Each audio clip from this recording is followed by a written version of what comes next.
Okay, I want to welcome everybody in the gallery and also anybody online. I'd like to call this Committee of the Whole meeting to order on January 14th at 1:02. Just want to update you guys. We did add one late item which came up today. We had and it's basically to do with CP Rail and the rail crossing at Cambie Salsqua. It's become to a point where it's a dire need for repair, so we've added that for the agenda, and that will go on to item 5 under discussions, item D. So we'll bring that up later on today. Okay, approval of the agenda. Any late items? Anybody else have any late items? I do that as a late item then. And so as amended with that late item. Yeah. No late items? Okay, as amended. Have a mover? Bob, seconder, Pam? All those in favor? Carried. Okay. All righty. Right along, you got to remember, I don't usually chair these meetings. Colleen does it all the time, so I'm a little rusty, but I'll hopefully get better by this afternoon. Okay, adoption of the minutes. Recommended that the Committee of the Whole minutes held on December 10th, 2025 be adopted. Everybody's read those minutes? Yeah, okay, a mover, Colleen. Seconder, Bob. All those in favor? Carried. Okay. Well, today we have a delegation, the Deepwater Quest Society, and we have Rob Sutherland that's like to do a presentation to us all. So thank you for coming in, Rob, and appreciate it. If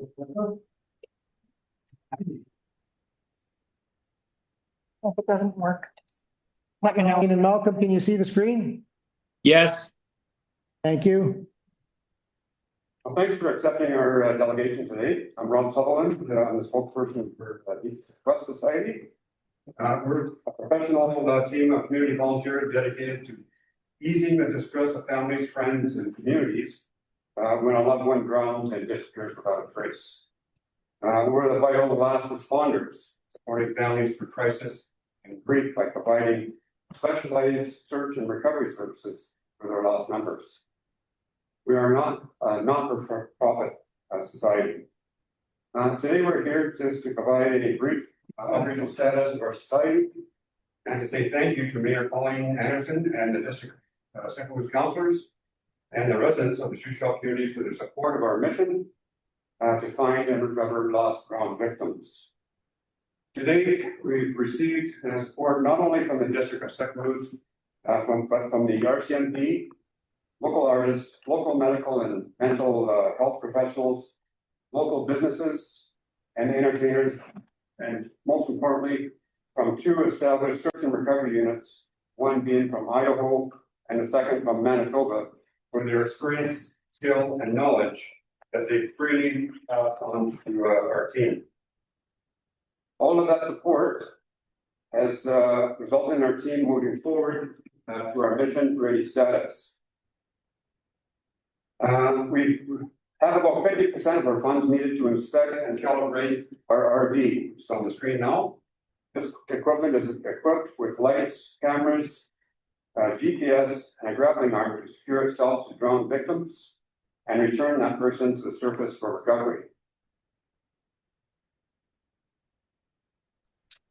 You'll see in the slide there, this is just the grappling arm, and that's the arm that actually attaches itself to a person and bring it to the surface. We have 100% of the funds required to operate and provide 80 hours of basic training for our initial 3-person crew to operate the side scan sonar, the ROV, and the autopilot system. Further to that, we have 10% of the funds required to provide the advanced training required for the crew to read the signals provided by the side scan sonar, which uses Delta radar. The side scan sonar is the key equipment that finds the missing person by providing an outline of the objects on the bottom of the lake. This is the picture of the side scan sonar,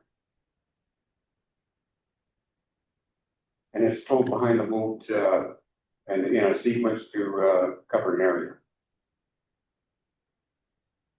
We have 100% of the funds required to provide autopilot training for 2 additional helmsmen as well.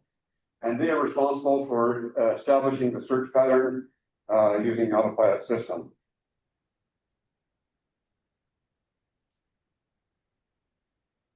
We have 100% of the funds required to operate our vessel anchor system. The anchor system for our vessel is used to anchor the vessel while our ROV checks points of interest initially found by the side scan sonar, and it secures itself to a person, and recovers them to the surface.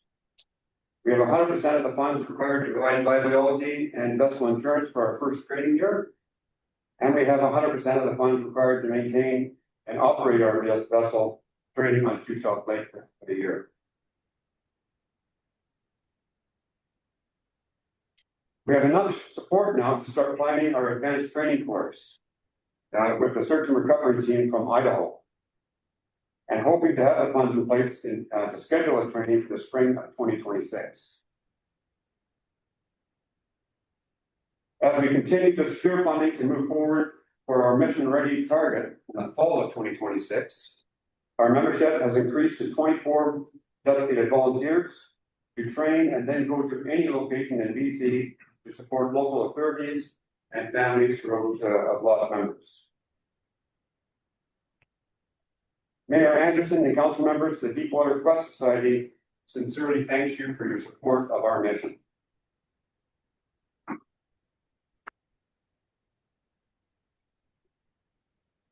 We have a few minutes left, obviously, just to answer any questions that you might have. Thank you very much, Rob. I really appreciate that. Council, anybody have any questions? Bob, go ahead. How long have you guys been, how long has this process taken to get to this point? We started about just about a year ago now to get everything started put together, and then started training in the basically the summer of last year. And to that day, we got the one crew with their basic training, so they know how to use the equipment. Now we need the advanced training to learn to interpret the signals from the side scan sonar. It's just fantastic, Rob. Thank you so much for having the vision to do this, guys.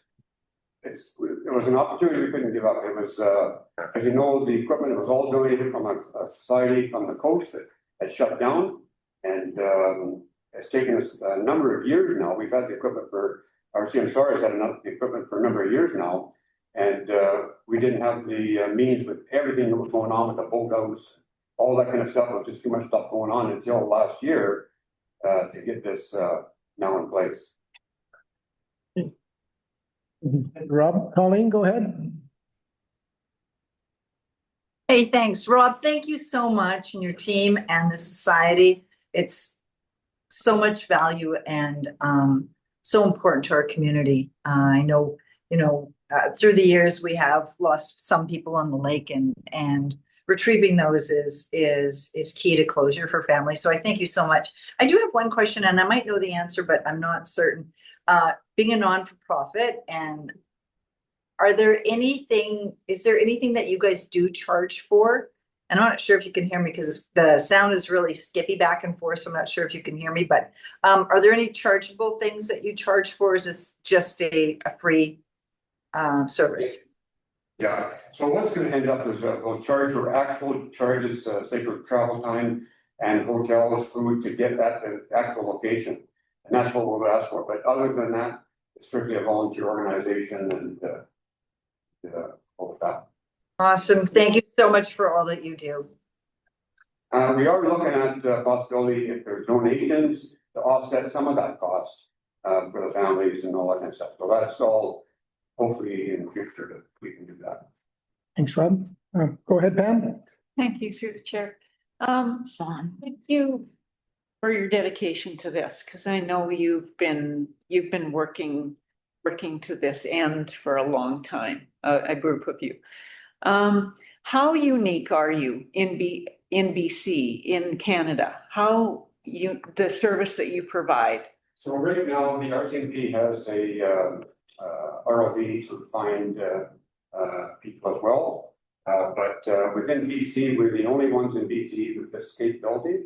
The closest other ones is the Alston family in Idaho and the Hutterites in Manitoba.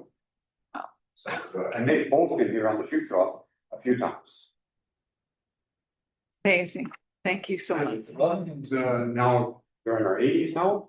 They want to retire, and so that basically cuts the capability of down by 50%. So we're hoping to take over that responsibility in BC.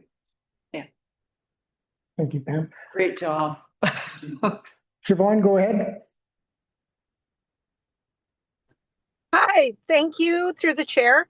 Rob, I just want to again, first off, shout out for everything you do for our community. You were huge in the boathouse, and now we've got that going. And again, unique to BC and unique to Sicamous.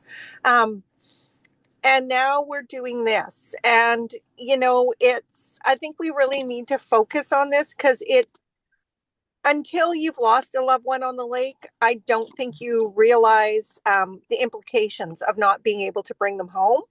And you guys are not doing that just with the Shuswap, but with all of BC. So huge shout out for everything you're doing, all the hard work, all the volunteers are doing. And let us know how we can help you because I feel like this team's here for you. Thank you very much. Thank you, Siobhan. Yeah, thank you, Rob. I was just going to ask about your training in the spring. The folks you want to have come up from Washington or Idaho, sorry.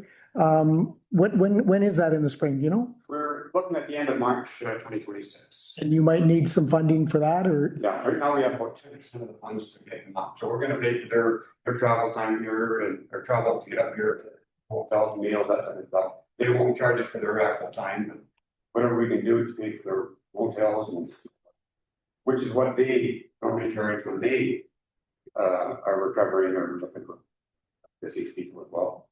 Yeah, no, thank you very much. They've been super cooperative in all of our questions, phone calls, everything else, helping us out wherever we can to make this all happen.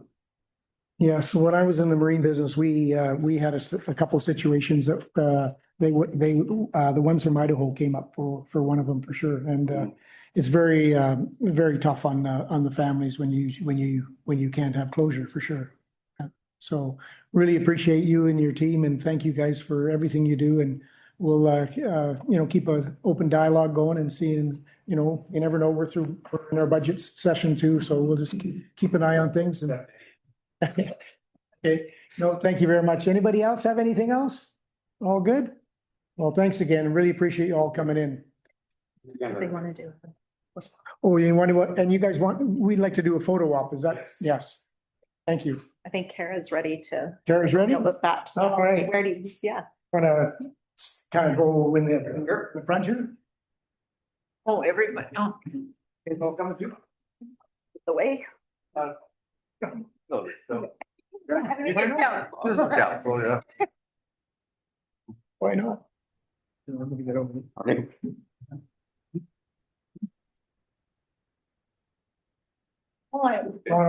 It is. This camera. Have to make two layers. Too late. Oh. Oh, sorry.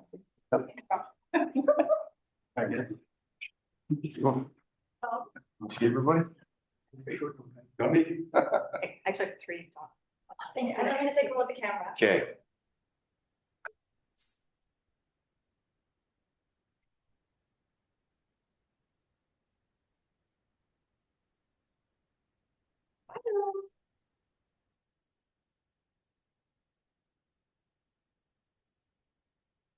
Gonna have a seizure.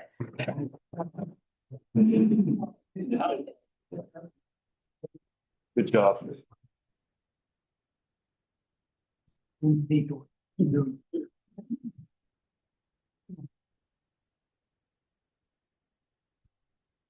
Oh, Hi. The spontaneous, Thank you. okay, well, we lost our gallery. All right, moving right along. Okay, moving on to item number 5, discussion items. We have Shauna, she's gonna give us a little update on our Sycamoose Planning and Development appointment of a new committee member since Deb Heap resigned on the planning committee. So. Thank you. Through the chair, I'll just make it really brief. We had an open position on our Planning and Development Committee member with the resignation of Deb Heap for the end of the year. This is a standing committee. The appointment is made by the mayor. It was done in consultation with the two elected officials that also represent on that committee, which is Councillor Bushell and Councillor Bailey. The appointment has been made for Todd Kylo to join that committee. And that was as of January 1st, and it's a 2-year term. And I don't know if anybody has any questions with regards to that. This is just for information purposes only. Go ahead there, Colleen.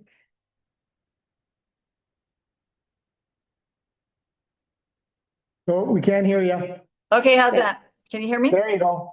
Okay, thank you.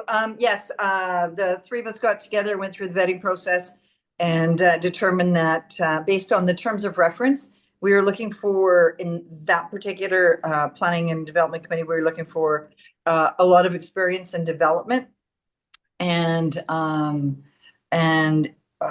knowledge on permit zoning, variances, and felt that Todd at this point would be a great choice. Todd also chairs the SNEEZE committee, which is, or the SNEEZE Society, which is really important to our committee, which deals with water tenures and any development along the water. So that group is key to planning and development as well. And he also sits on the ECDEV society or corporation, sorry. So sitting on the ECDEV corporation is also a huge benefit. So there are a lot of determining factors, but I just want to thank everyone that did submit their name for this position. And yeah, so Gord, I don't know if you want to add anything, or Ian, but yeah, we kind of got together and as a group made the decision. So thank you. Yes. Okay, thank you, Colleen. Yeah, I could just add to that. Yeah, we are going through a process right now with the OCP, and we're also looking at amendments to the zoning bylaw. We're also looking at a head lease, and SNEEZE has been working on that. Todd has been working on that with SNEEZE and the Economic Development Corporation. So we looked at all the applicants, and we really thought that he could add to the group. And and he had all the qualifications that maybe some of the other ones didn't have. So we ended up, supporting Todd on this application. So yeah, so that's, I think that's about it. Anybody else have any questions? No, all good. Thank you, Shauna. Appreciate that. All right, moving right along. Item B, have the Rail Trail Standing Committee. Bianca has a report. Yep, so this is just for information. So committee is being established through CSRD for discussions on the rail trail. And that standing committee, like all pretty much CSRD standing committees, will be the representatives on it will be those that participate in the service. So all the service areas that contribute to the rail trail, City of Salmon Arm and District of Sycamoose representatives. So the directors on the board will sit on that committee. The first committee meeting is being planned right now, and the first two items on the agenda will be the 2026 budget and terms of reference for this committee. And there might be some other items on there, but it's nice to see the 2026 budget on there because that kind of takes it away from just the general budget meeting within the CSRD and gives directors and our representative more time to really dive into that individual service. Whereas at the general budget meeting, it's all services within the CSRD. So just for information, and yeah. Great, thanks very much, Bianca. Colleen, did you want to, Mayor Anderson, do you want to add to that? Yeah, no, January the 20th is the first meeting, and I might, based on the connections here, Councillor Bushell, I may get you to sit in my space over there if you don't mind. Oh, sorry? On January the 20th at the first board meeting, determining Okay. terms of reference. I just, yeah, if, Yep. okay, No problem. thank you. Okay. Yeah, and I just kind of add to that, I think, and correct me if I'm wrong, Colleen, is that the Okanagan, North Okanagan Regional District has a standing committee. And we noticed that our CSRD didn't have a standing committee. So they are more well-informed down there in the southern part. So it'd be great to have a standing committee. And that's, I think, that's what we requested and they listened and it'll work really well. That's good. Absolutely, yep. Okay, thank you. Okay, moving right along. Switch those two, if you like if you wanted to do this item as C and that item as D, we can do that. Okay, all right. We're going to just move up our rail crossing from item D to item C first. And we'll close with councilors' reports. But yeah, I just wanted to touch base in regards to this late item. We had a person from Canby Salt Squaw reach out today in regards to the rail trail crossing at Canby Salt Squaw. And there's a piece of metal that flipped up and it stayed up and he actually contacted it with his car. So he's, and it's been, this problem's been going on for a while and they just haven't been able to fix the rail trail or fix the rail crossing. So anyways, I reached out to Daryl. Daryl gave me a number. I phoned the gentleman. His name's Chad. I can't remember his last name, but the staff have it. And yeah, he can fix it right away. It has to be fixed. Actually, it's actually becoming a Transport Canada issue now. So, and he really wants to get it done. So I told him I'd bring it to council today and see what they all think. So we had staff do up a recommendation. And yeah, so what I'll do is I'll read the recommendation and then we'll have some discussion. Okay? That the committee directs staff to work with CPKC to ensure that the maintenance works are completed at the Canby or the Salt Squaw Sycamoose Road crossing as soon as possible. And that staff support CPCK or KC to ensure that the communications and signage are in place to advise affected residents and businesses. Can I have a mover? Bob, seconder, Pam? Okay, discussion? Anybody? No? Okay, go ahead, Colleen. Thanks. I think Siobhan's hand was up before mine. Oh, Maybe Siobhan first. okay, go ahead, Siobhan. Yeah, through the chair, I just want to say thank you, Gord, for addressing this so quickly. This has actually been going on since October 26th. And again, maybe it's a communication issue. I don't know if the public know who to contact if there's an issue with the railway, which again is the railway, but if they contact the railway and they don't get feedback, I think that we need, again, just to maybe do a bit more social media posts that we're their advocate. Taxpayers pay for that crossing. We pay a lot of money for that crossing.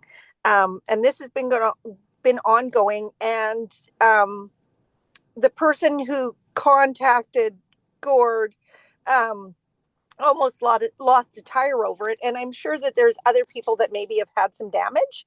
So again, I'm just thinking for our DOS side, I really appreciate your quick response, Gord, on this. You found out about it this morning and you're on it. But we also need to let our community that lives on that side, our Old Town Bay residents and the people that live just a bit up Canby South Squaw, that, you know what, if they're having some issues, that they can reach out and we will absolutely advocate for them. Okay, thanks, Siobhan. Mayor Anderson? Yeah, thanks, Gord. I appreciate that. And Daryl, can I just address Daryl? Have we reached out on the other issues? Because I think, as Siobhan said, we did bring this up in October, and I think we did reach out to Mike. So I will reach out to Mike again and see. But Daryl, did you get any feedback from CPKC? Just through the chair. like in regard to their first attempt to get in there and do some work, I know that the last I'd heard is they were gonna reschedule, and I've heard nothing since then. So it's been quite some time. Yeah, okay, so after their work, they did leave the tracks a little bit on the rough side, so, and I think we had discussed reaching out to them again, so, yes, I as well will, make sure that, those that are in power understand how important this is to our community. Thanks. Okay, thank you, Colleen. Yeah, I just wanted to, relay that what he would like to do is it's so dangerous right now that if one of the Walmart truck goes over and actually I met Pam this morning for a coffee at the Anvil about talking about the Shuswap Watershed Council, and this call came up, so we jumped in the truck, we both went over and had a look at it. And when we watched the Walmart truck go over, and it depends where he hits that cement pad, and the cement pad's about probably about 12 feet long by about 2 feet deep, and it's probably about 8 or 10 inches thick, or maybe 8 inches thick. And when the truck goes over it, the other end comes up, and it can go up as high as, who knows? It probably could go up as high as 6 to 8 inches. And and that wasn't the problem with Gord Canfield. His problem was actually a piece of metal came up and stayed up. So they've had to go back and put that metal down and back down and tuck it underneath the rail. And it's just a temporary fix. So what they would like to do is pull that cement pad out and put in timbers. And then they'll advertise, let the staff, let the public know, and they'll probably get on it like next week. That it's going to happen that quick. So they want to get it fixed and fix it right. So I just thought I'd give you guys an update on that. Go ahead there, Pam. Yeah, and just to add to that, I think, that there is another crossing that that's quite capable of being used when we close it down to do the repairs. So we're not interrupting people or, people crossing to get to South Squaw. It'll be able to happen and we'll still get people across. So yeah, we have to get it fixed. Yeah. Yeah. Thank you, Pam. Yeah, and they'll have flaggers there, and they did say they might be able to get away with just doing alternating traffic, so it'll never be closed. They talked about bringing the people around on the temporary crossing that they put in the summertime, but they'll just do temporary, have flaggers there, and they'll be able to do it. So anyway, so that's good. We can give them some direction. Thank you very much. All right, moving right along. We'll start mayor and council reports. Bob, how about you got anything to report? No, not really. I just want to celebrate the excellent December that we all had, and people like Jamie and Daryl and the big team that produced things like that parade and all the special things in town, and the organizations that rally to get kids presents and hand out amazing Christmas hampers to people in the community. It was pretty special. Always proud of our town for all the work that they do. Great. Thanks, Bob. Councilor Beach. Yeah, well, I was gone from the 16th to about the 29th, so I missed all of the wonderful events, but I have heard nothing but great stuff about everything that happened here during Christmas. And yes, we did caught a little bit of the preparation for the food hampers before I left, and I know that a lot of work went into doing that with the support society. So that was that, and then now just beginning planning for a community education series on some important topics, partnering, I think, with the RCMP, the Library District of Sicamous, Eagle Valley Community Support Society, Public Health and Interior Health, and MCFD, doing scams and frauds, hoping to get topics in February and May on scams and frauds, opioid use, and identifying the use, intervention, and recovery and impact. Yeah, and other than that, you know what Gordon and I did this morning, watching the train go across and all of the traffic go across, and the track repair there, so, yeah. Thank you, Pam. Okay, Mayor Anderson? I'm just gonna reiterate what Bob mentioned. The holiday train was brilliant, did not disappoint. The food bank, amazing, and the contributions from our community is amazing. We have a generous community that never disappoints. So I'm so happy to see everyone out and so happy to see everyone sharing. There is just been in conversations with BC Hydro. They are looking at a outage in April for about 8 hours, just trying to nail down a date where they can do some work. I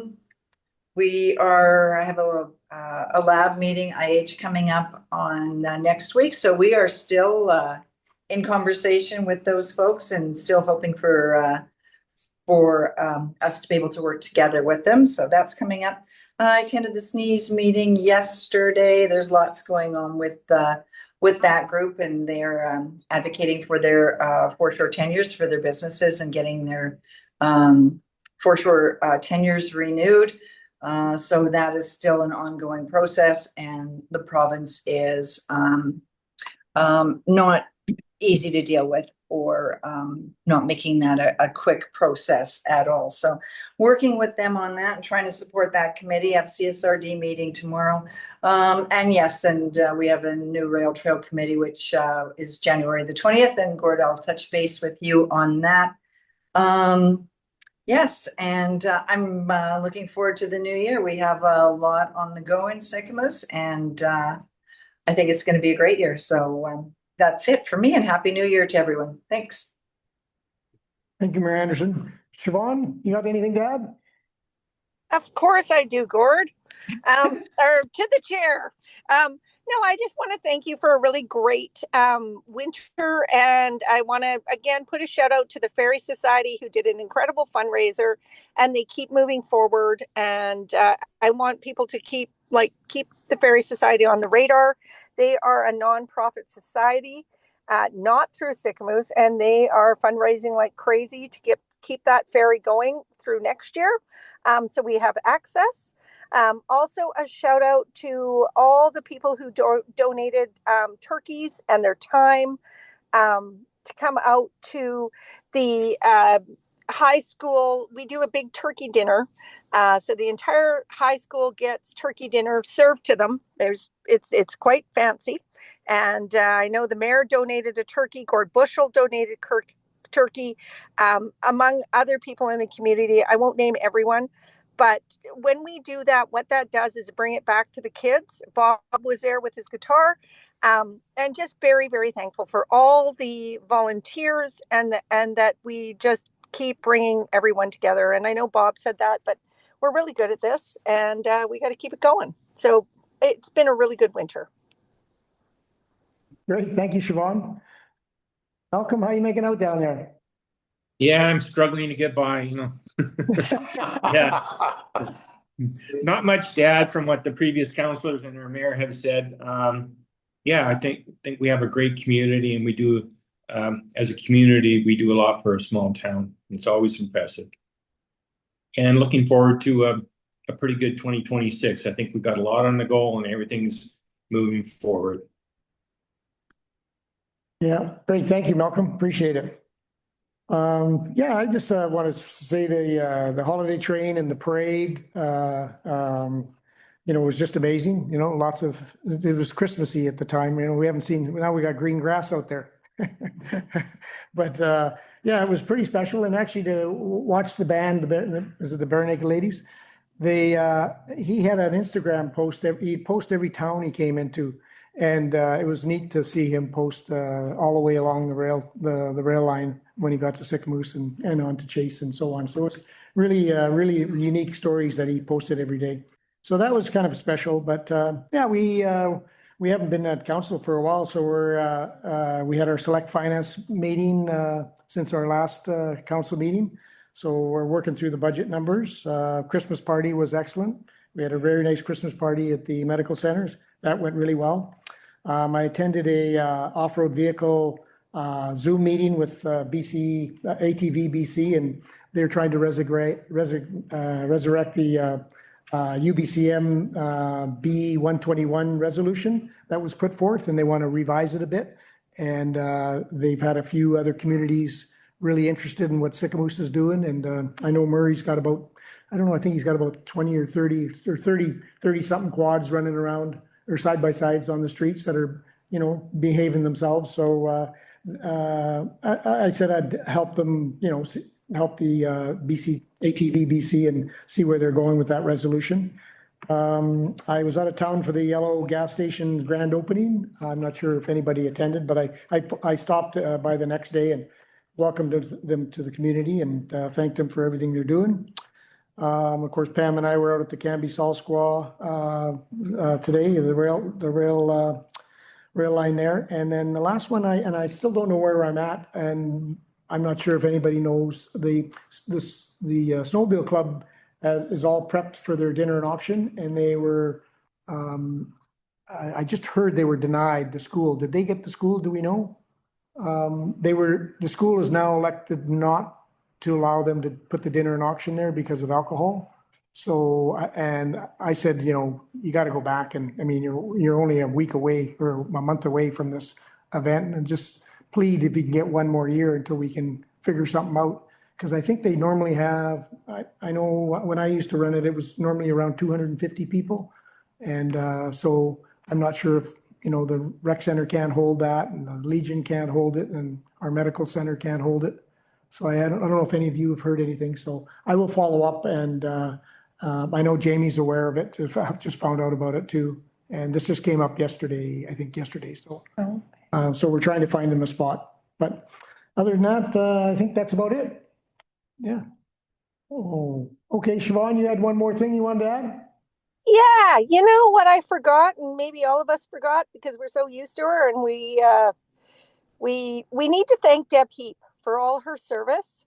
So I know we got Todd coming in, and that is going to be absolutely fabulous. And Todd knows tons about this community, grew up, born and raised here, and I'm happy to have Todd on board. I think we need to put a special shout out, applause, whatever, to Deb Heap for everything she has done on planning, and we appreciate her and don't think she's getting away with leaving us. This is just one down. Thank you very much, Siobhan. I agree 100%. So yeah, we can work on that right away. Thank you. Okay. That's great. Well, moving right along, public input, item number 6. Do we have anybody online, or obviously we don't have anybody in the gallery? Nobody? Nobody online? Wow, that was a quick meeting. I guess Malcolm and Mayor Anderson can go back to the beach. Okay, all right, well, I guess we'll close this meeting. Recommended that the planning, no, not the planning, recommended that the committee of the whole meeting of January 14th, 2026 be adjourned at 1:20. Can I have a mover? 1:30, 1:40. 1:40, sorry. What did I say, 1:20? Sorry, 1:40. Pam, seconder? Malcolm, thank you. All those in favor? Carried. Thank you very much. We'll see you at 5. See you You at 5. guys said, bye. Thank you.